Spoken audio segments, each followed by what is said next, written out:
Once upon a time, in the middle of the wilderness, there was a man who carried holy things, but didn't like the weight anymore. His name was Korah, son of Levi. His hands were calloused from years of lifting sacred poles, long wooden beams that slid through the rings of the tabernacle's curtains, frames, and holy furniture. He was one of the chosen few who could carry what no one else could touch. Not the altar itself, not the ark, just the weight around it. He walked behind the cloud. He followed Moses through desert heat. He heard the law thundered at Sinai. He knew the words. He just didn't like his position in them.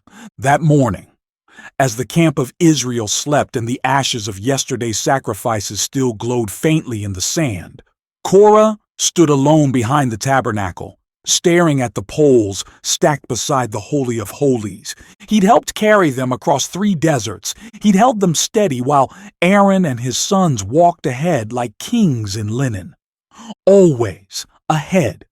Always the ones allowed to speak. Always the ones chosen to step inside. And Korah? He carried what they left behind. His hand tightened on one of the poles. It was smooth from years of use. Sanctified wood, not burned, not broken, just heavy. We carry the burden. They carry the glory, he muttered. He looked up at the cloud that hovered above the tabernacle. It never spoke to him. Not like it did to Moses, not like it did to Aaron. And something inside Korah twisted, a thought. A spark. What if God speaks to me too, and no one's been listening? That was the moment it began, not with shouting, not with torches or crowds, but with a Levite staring at a pole he no longer wanted to carry, and the pride rising quietly in his heart.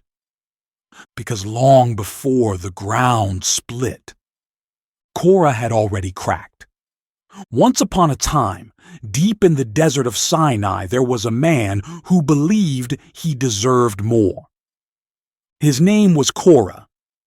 He was born into the tribe of Levi, set apart for holy things. He carried the sacred things of God. He walked beside the tabernacle. He heard the laws before the rest of Israel ever did. But it wasn't enough, because Korah didn't just want to carry the things of God. He wanted control. The wind howled across the sand dunes that morning, slapping tents and tugging at ropes. The camp of Israel, over 1 million strong, was still waking up. Sheep groaned, pots clanged, mothers barked orders at sleepy children, but Korah wasn't near the noise. He knelt in the ash pit just outside his family's tent, where yesterday's fire had burned hot and bright beneath the bronze altar. His fingers sifted through the cold ashes like they were treasure. "Leftovers," he muttered. Behind him, a voice called out, "Still out here poking the coals, cousin?" It was Dathan, grinning as usual, arms crossed. Korah didn't turn. "Do you ever wonder why we only carry what we're told to carry?" "You mean like the poles and curtains?" Dathan shrugged. "I don't ask questions when I'm doing holy work." "That's the problem," Korah said, standing. "We don't ask." Dathan stepped closer, curious. "Moses again?" Korah didn't answer.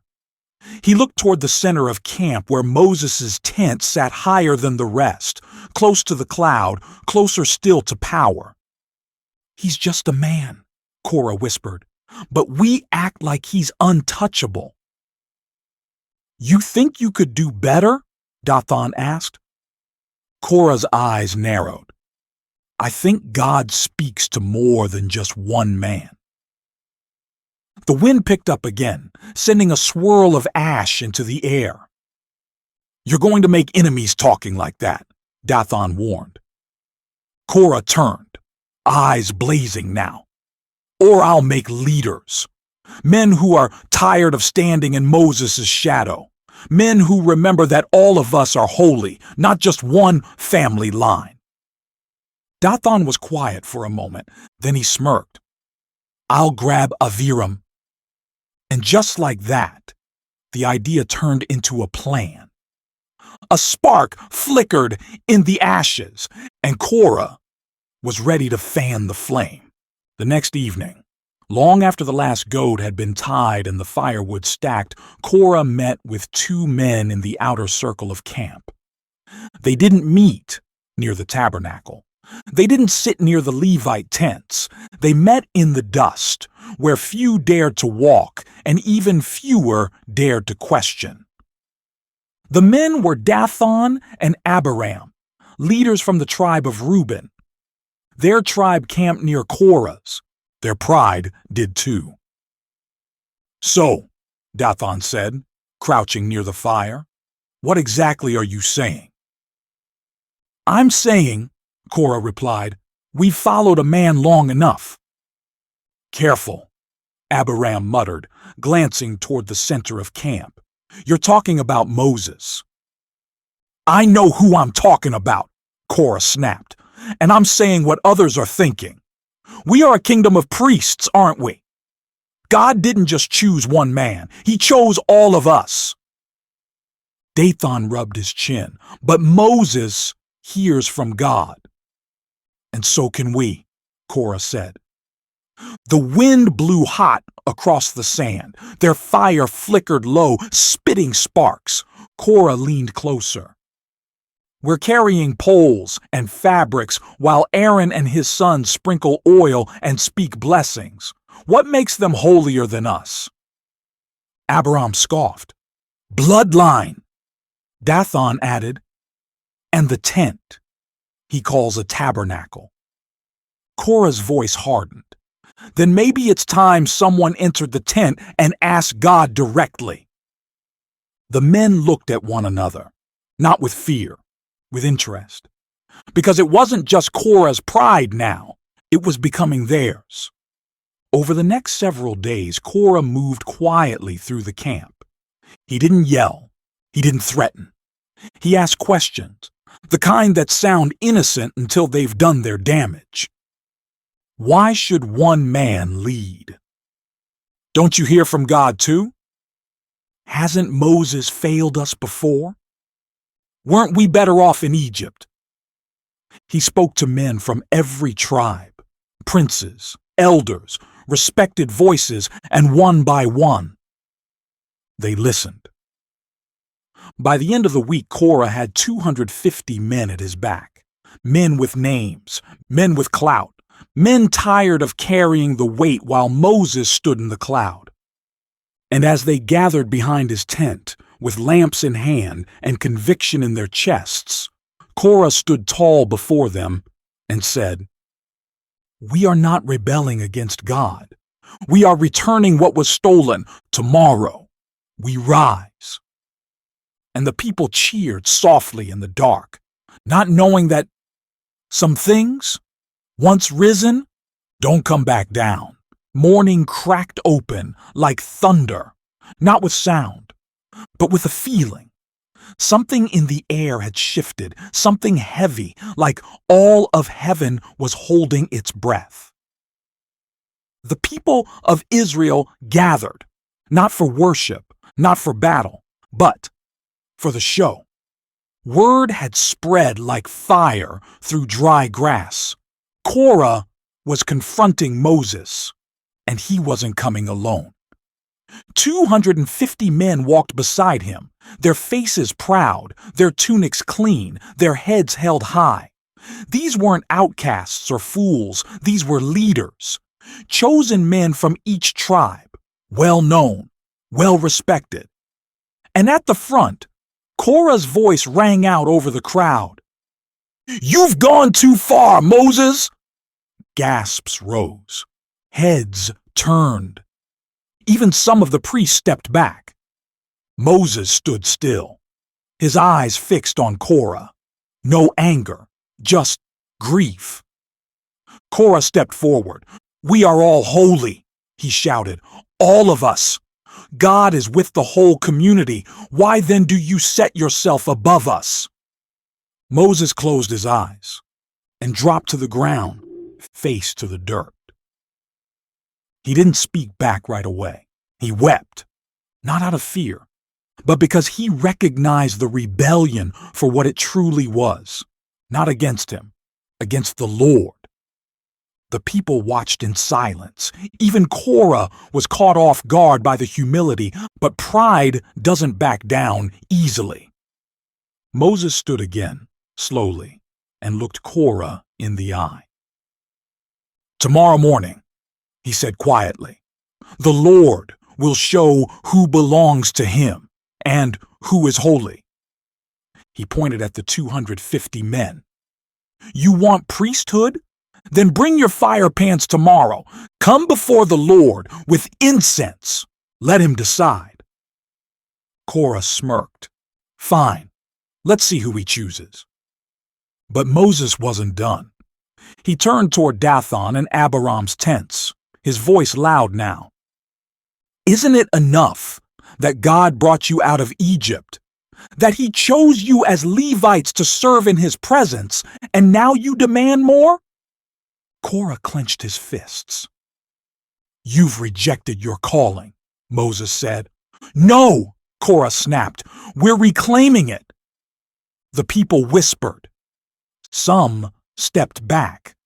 Others watched with wide eyes, caught between cloud and campfire, between truth and rebellion. And heaven listened. That night, the camp didn't sleep. Fathers kept their children close. Mothers folded their hands and stared at the stars, because something had been loosed in the desert. And by sunrise, God would answer. The morning came cold, strange for a desert. Even the wind felt nervous, whispering through the tents like it was warning everyone to stay inside. But outside, the 250 men were already gathering. Each one carried a bronze fire pan, a sacred tool used only by the priests of the Lord. Their steps were slow, but confident. The metal clanged lightly as they walked, like war drums in reverse. Korah stood in the center, holding his own pan, polished and ready. He wore his best robe.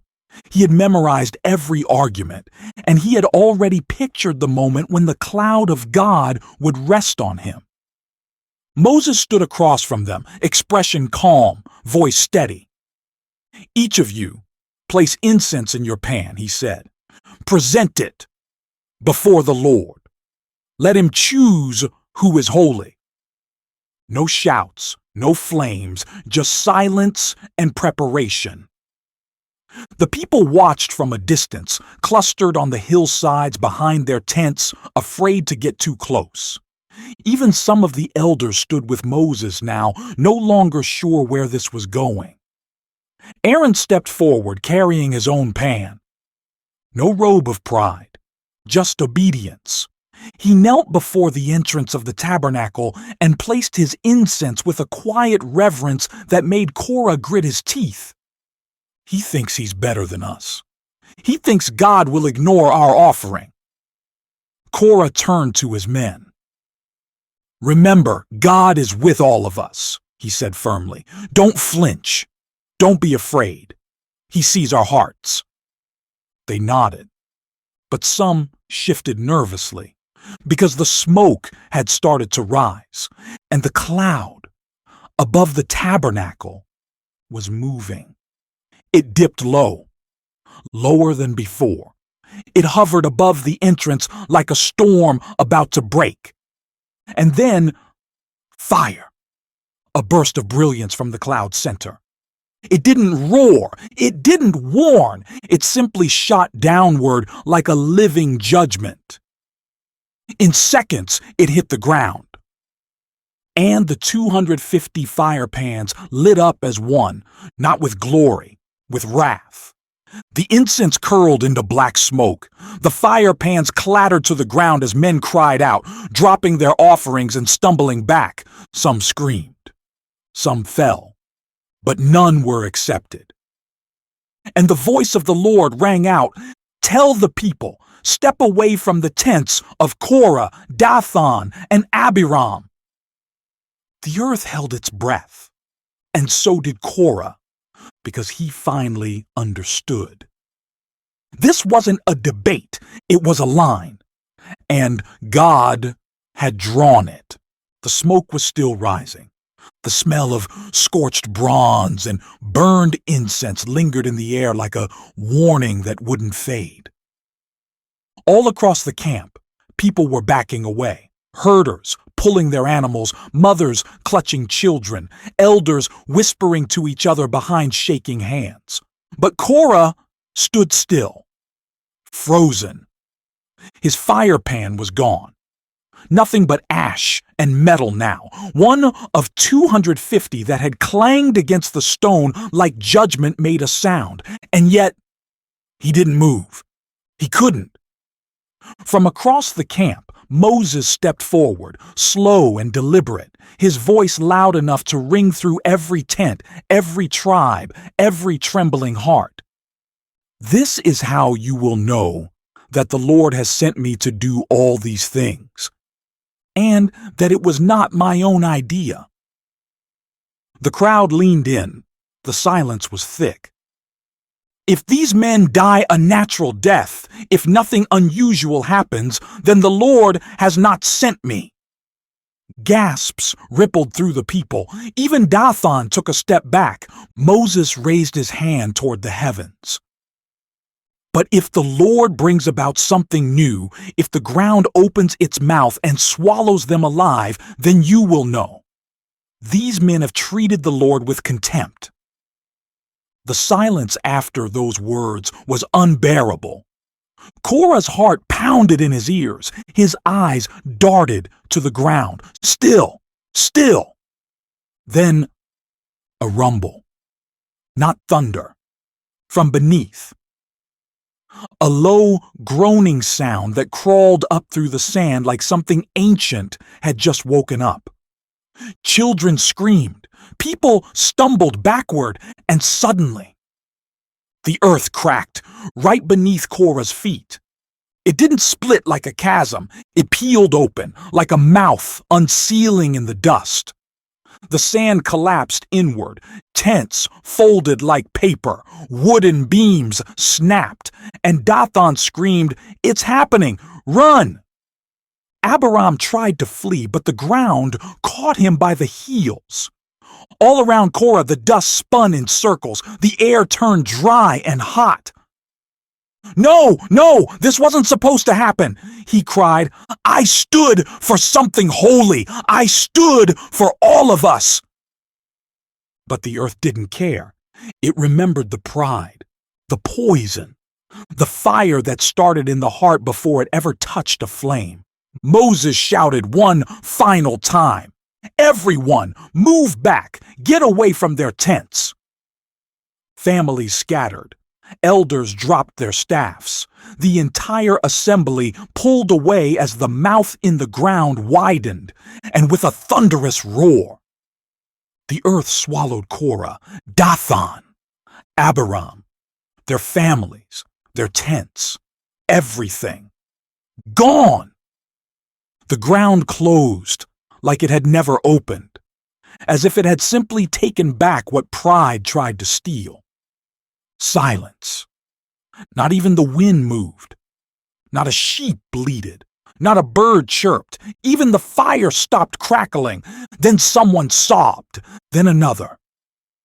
Then the whole camp cried out in fear and fell on their faces, because now they understood. This wasn't Moses defending himself. This was God defending his holiness, and from the cloud above the tabernacle, the voice of the Lord thundered once more.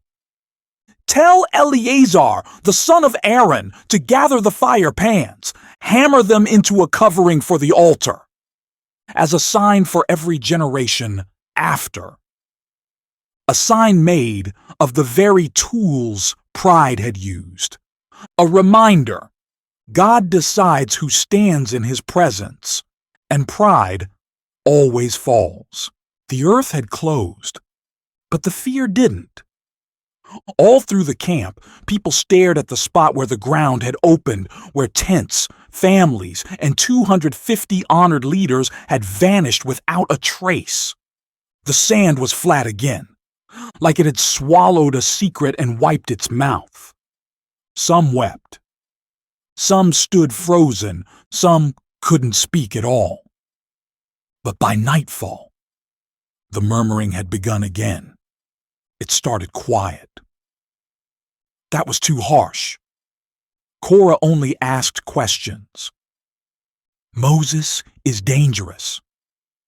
Aaron started all of this. It drifted from tent to tent, like smoke through the seams. Accusation disguised as sorrow. Bitterness dressed like sympathy. By morning, the crowd had grown bold again. They gathered in the center of the camp against Moses and Aaron, men, women, elders.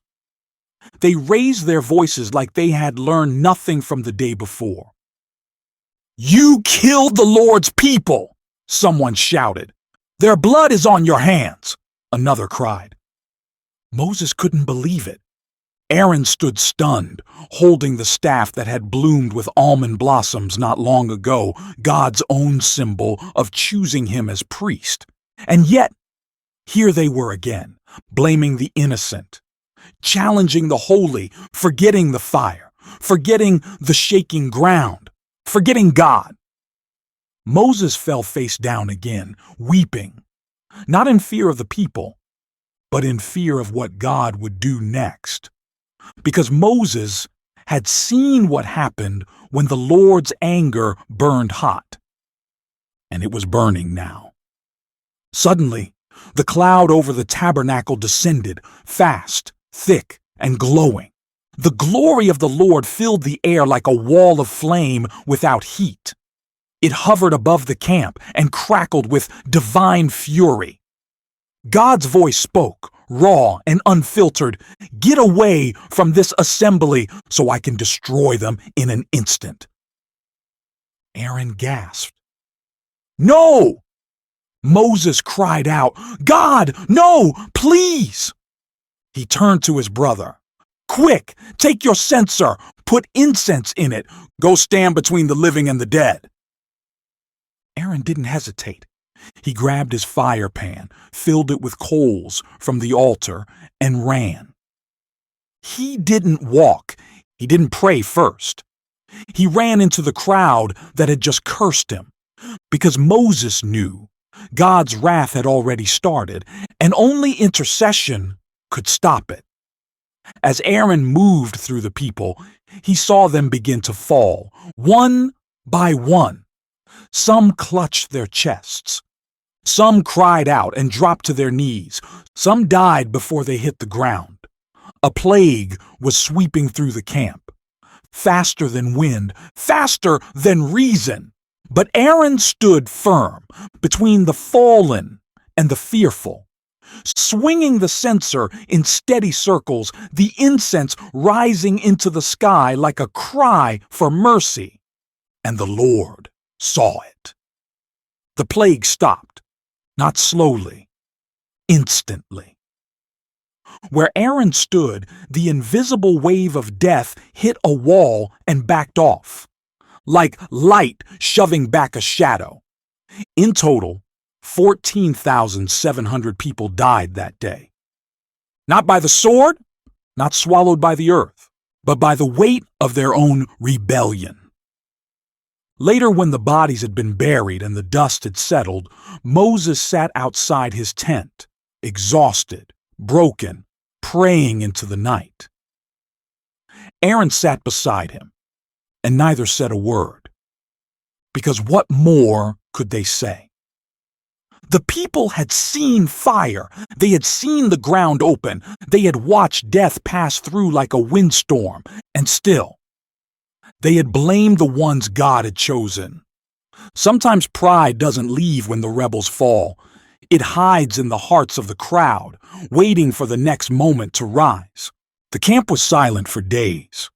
Not the usual stillness of the desert, but the heavy, loaded kind, the silence of people who had come too close to judgment and lived. No one spoke Moses' name. No one dared approach Aaron. And yet, the question still hung over the people like smoke that refused to clear who really speaks for God. Because pride doesn't just fall in earthquakes or fire. Sometimes it lingers in confusion. Then the Lord spoke again, this time not with fire, but with a solution, a way to settle the argument once and for all. Speak to the Israelites, God said. Have each tribal leader bring a staff, 1 for each tribe, 12 in all.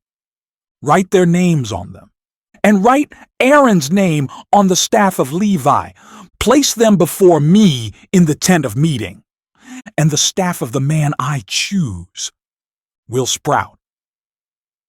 The next morning, the leaders of Israel came forward, 12 men, 12 staffs, plain wood, no roots, no life, just dry branches carved with names. Aaron's was last. The Levites handed his staff to Moses, simple and worn, used to being carried, not honored. Moses took the 12 and entered the tabernacle. He laid them down before the Ark of the Covenant, in the dark place where God's presence hovered above the mercy seat. And then he walked away. No fire fell. No wind shook the tent. Just silence and waiting. The next day, as the sun rose low and quiet over the camp, Moses stepped into the tabernacle again. And when he came out, he carried 12 staffs, but only one had changed. Aaron's. It wasn't just sprouting leaves, and it had buds, blossoms, and fully ripe almonds hanging from its branches. In one night, what had been dead wood had bloomed with life. Life that no human hand could fake. Life that answered every question. Life that said clearly, God has chosen Aaron. Moses held it high before the people. The leaders stared. Some gasped. Others dropped to their knees. Because they finally understood. This wasn't about opinions. This was about God's order. The Lord spoke again. Place Aaron's staff in the ark. Keep it as a sign for generations, to stop their grumbling against me. And so the staff that had bloomed stayed inside the tabernacle, not just as proof of Aaron's calling, but as a reminder to all of Israel that God does not need to shout when he chooses someone. He simply brings life to what was dead. The staff had bloomed.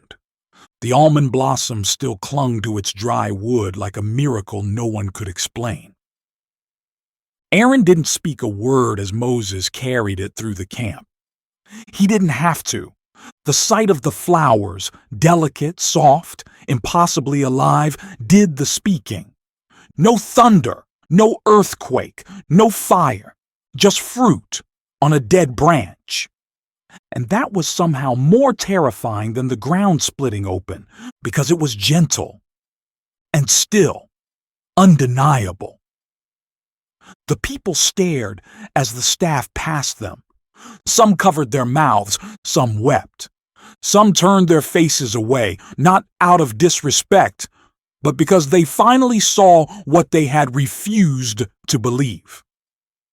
Moses hadn't crowned himself. Aaron hadn't stolen the priesthood, and Korah hadn't just challenged a man, he had challenged God. That night, no one gathered to murmur. No one dared meet to plan. The fire in the center of the camp crackled, but the people sat further away from it than usual, as if afraid their thoughts might catch flame. Later, the leaders came to Moses again, but not with arguments this time, with terror. They fell before him, hands outstretched, voices cracking with desperation. "We will surely die." Anyone who even comes near the tabernacle is struck down. Will we all perish? Moses listened, his face weary but calm. He had seen this before. He had pleaded for them before. He had begged God to stay his hand again and again. But now, he knew they were asking the wrong question. It wasn't, will we all die? It was, will we finally learn how to live? He stood before them and raised his hand for silence. God is not trying to destroy you, Moses said. He's trying to teach you how to draw near the right way. He gestured toward Aaron. The priesthood is not a prize. It's a burden. It is death to enter God's presence without permission, but it is life when done in obedience. The crowd listened, heads bowed. Moses spoke gently now. You're right to fear God, but don't run from him. Learn from what you've seen. Let his holiness protect you, not destroy you.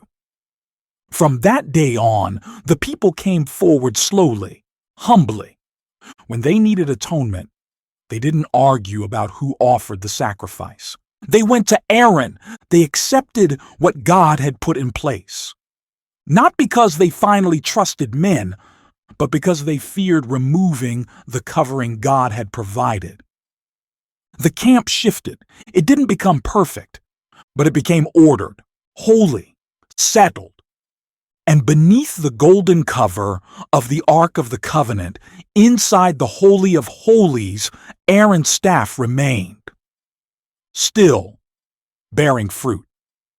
A quiet testimony for every generation. God brings life to those who stay under his hand, and judgment to those who try to take it. The rebellion had ended, but not the tension. Not the silence that hummed beneath the surface like a string pulled too tight. Even weeks later, the camp was quieter than before. The people no longer rushed past the tabernacle. They whispered around the altar. They nodded deeply when Aaron walked by, but they no longer looked him in the eye. Aaron noticed. He didn't blame them. He didn't speak of Korah, but some nights, while tending to the lamps in the sanctuary, he would glance at the hammered fire pans that now lined the altar, once used by rebels, now a covering. He'd touch the edge of one and whisper, "Forgive them." Moses, too, had changed.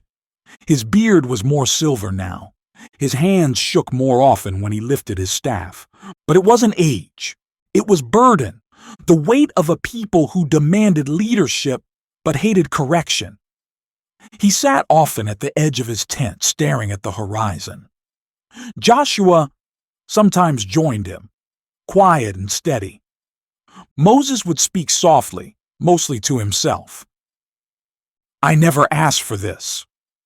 Joshua would nod, and Moses would add, "I didn't even volunteer."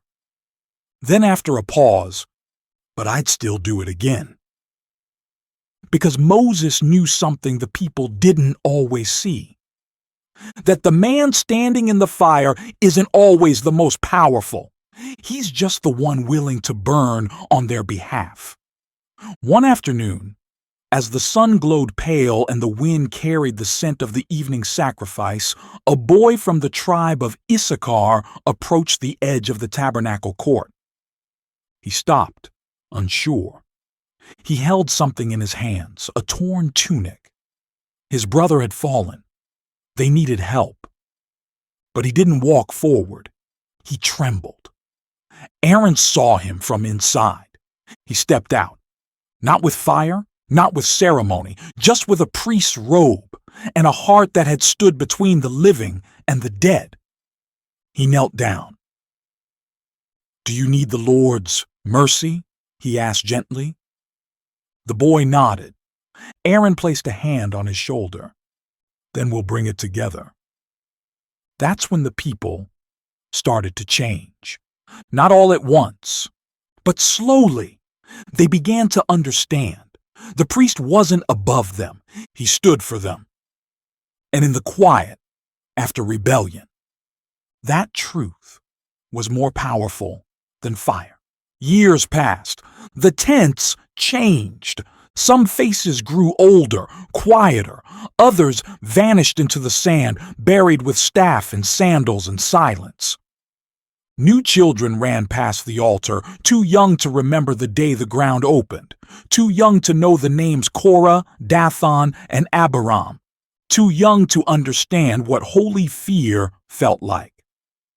But the signs remained. The bronze plates still lined the altar, flattened and gleaming, hammered from the fire pans of the fallen.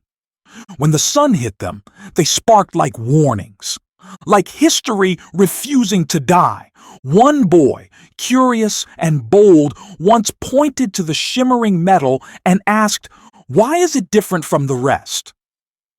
His father paused. He knelt beside him and whispered, "Because those are from men who thought they could stand where God didn't place them." The boy blinked. "Did they win?" The father shook his head. "Number. They were brave, but not right." Other children sat near the priest, watching them tend the altar. They asked questions. They mimicked their movements. They imitated reverence, even if they didn't yet feel it. And slowly, a new generation began to rise, one shaped not just by stories, but by the weight of memory. Moses saw it. He watched them from his tent. The young ones who played with sticks like staffs, who practiced prayers by the cooking fires. He sighed, long and deep. "They'll ask again someday," he murmured. Joshua looked over. "Ask what?" Moses leaned back against the tent post. "Why Aaron? Why not me?" Because it was always the same question, not in the words, but in the heart. Why not me? Why not my way? Why not my voice?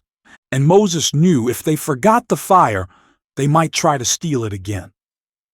So he gathered the people, the old, the young, the stubborn, the eager. And he told them again, not with anger, but with urgency. God is not against you.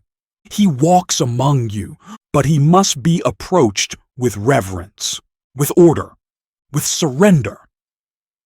Then he pointed toward the altar, toward the bronze hammered into its base.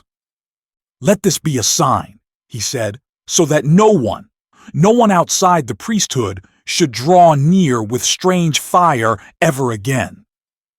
Some nodded solemnly. Some whispered to their children. Some stared and said nothing at all, but the staff still bloomed in the tabernacle, and the altar still burned, and the smoke still rose toward heaven like a reminder.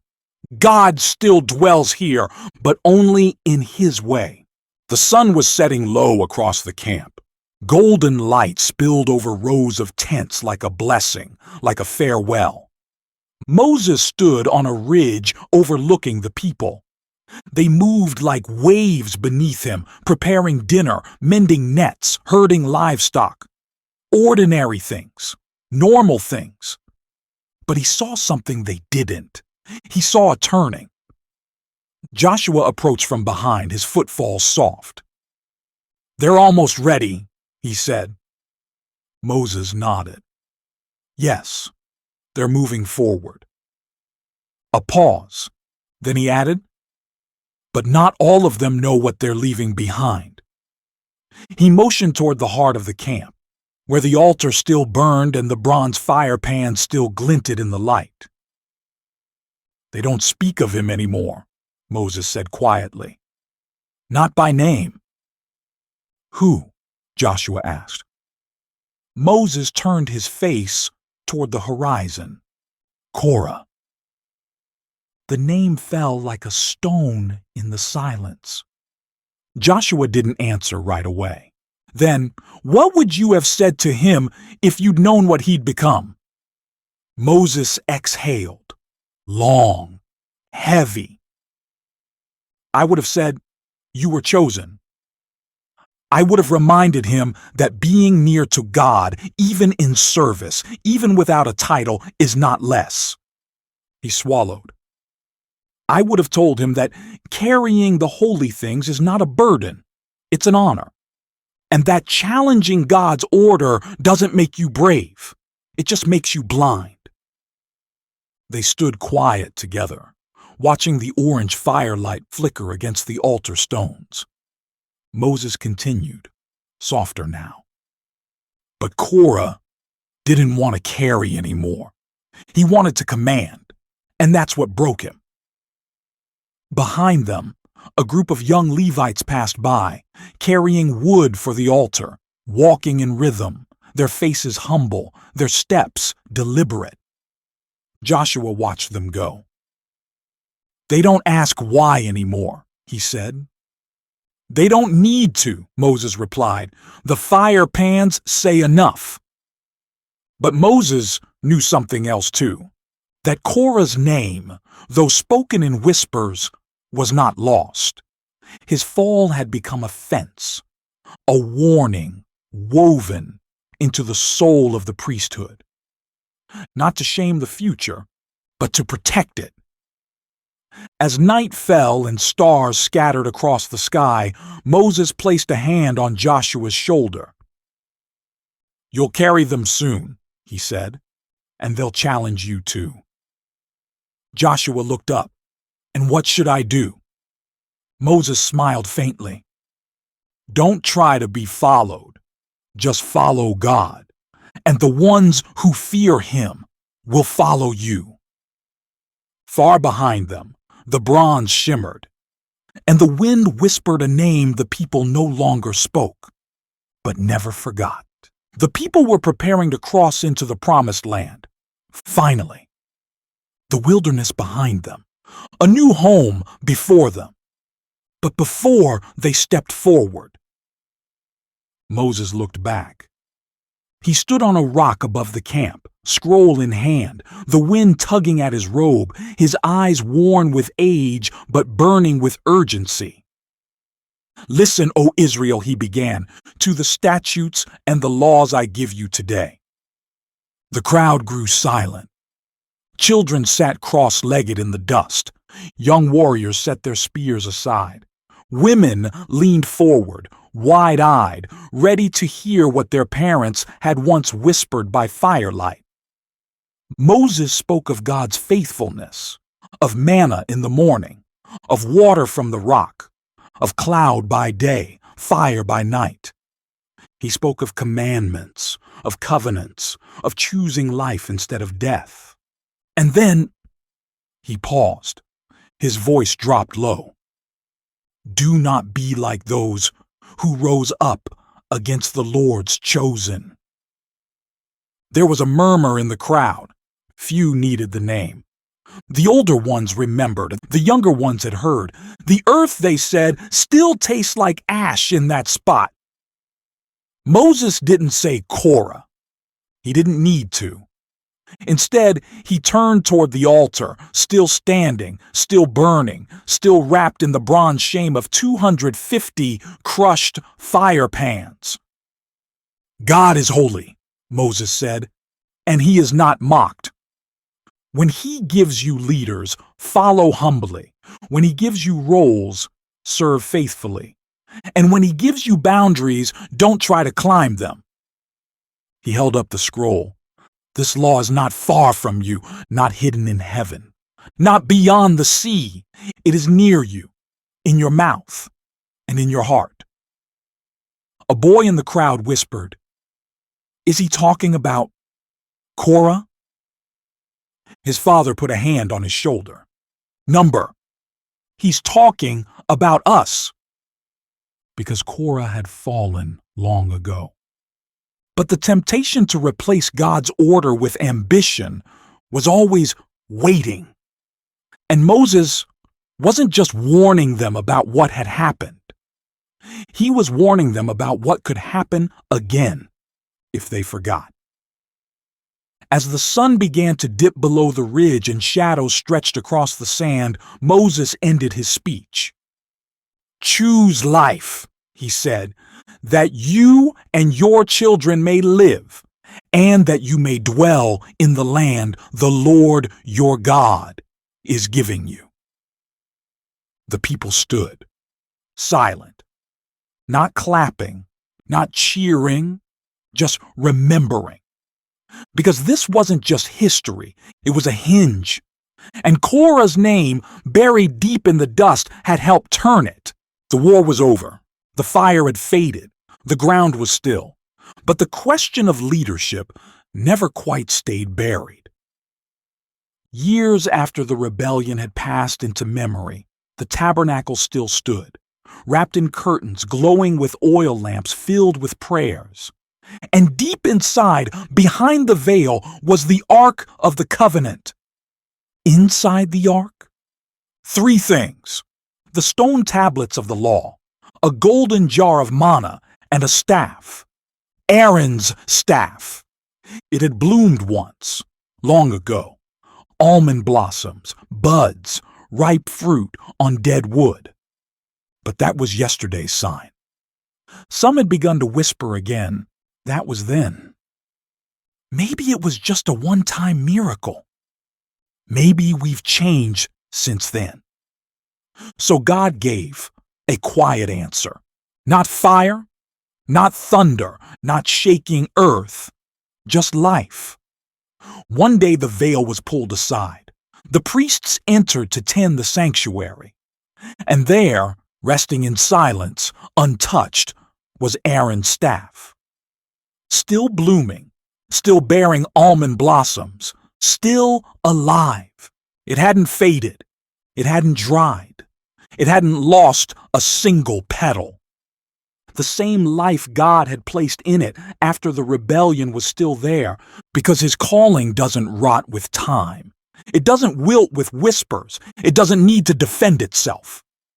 The staff became a symbol again, not just of Aaron, but of God's way.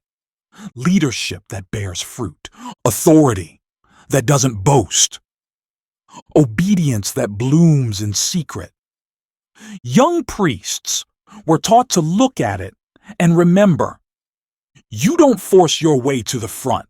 You wait on God to make something grow. And somewhere on the edge of camp, a boy knelt beside a withered tree and whispered a question. Could a branch like that ever live again? And the teacher beside him smiled and pointed toward the tabernacle. It already has. Because the lesson of Korah didn't end with fire. It ended with a flower, long after the tents had been replaced with cities. Long after Moses climbed his last mountain. Long after the wilderness had become a memory. The ground still remembered. In the dry valleys of the desert, where the sun scorched and the stars were blinding, travelers would sometimes pass by a quiet place. No marker, no ruins, just silence. And when their animals grew restless and the winds shifted strangely, an elder might murmur, "This is where the earth opened," where Korah fell. But it wasn't just the earth that remembered.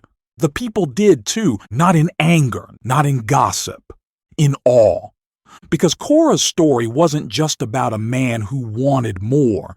It was about what happens when we forget who God is and who we're not. In the tabernacle, the staff still bloomed. The altar still stood. The bronze still wrapped around it, cold, quiet, warning. And in the hearts of those who served, a question remained. Am I here to be lifted or to lift? That question shaped the future, because every priest who stood at the altar had to know, this is not my fire. This is not my voice. I stand here because God said so, and that's enough. And so, generation after generation, Korah's name was spoken only in whispers. But his lesson was thunder. Even Jesus, the high priest of a better covenant, would walk humbly, not taking glory for himself, not standing above, but kneeling low. not seizing position, but surrendering to the will of the Father. Because true authority doesn't need a platform. It carries a cross. And somewhere in that quiet desert place, the ground holds a secret. It has seen what happens when pride rises and when God says, enough. But it also knows the weight of mercy. Because while pride is swallowed, God's truth still stands.